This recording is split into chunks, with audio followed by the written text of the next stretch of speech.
India has stopped the flow of water into Pakistan, and Pakistan has called it an act of war. Recently, India announced they've suspended the Indus Water Treaty, and that means that Pakistan will no longer have any control over the Indian water that comes into their country. If you don't know, this treaty meant that Pakistan had security over all of the Indian rivers that flowed into Pakistan. Now, these rivers actually flow through India and into Pakistan, and it means that if India ever wanted to, they could completely cut off the water into Pakistan.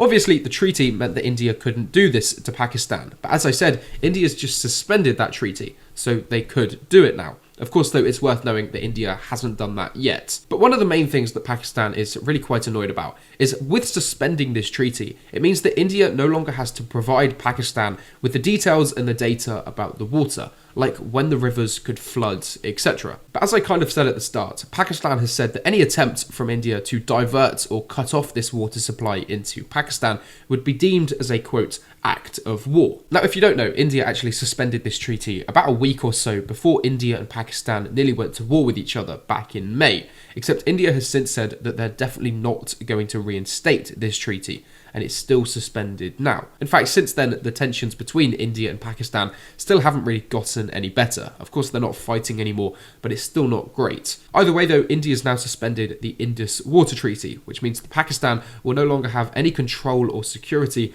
over the water that flows into their country from India. As usual, though, you can leave me a follow for some more global news like this.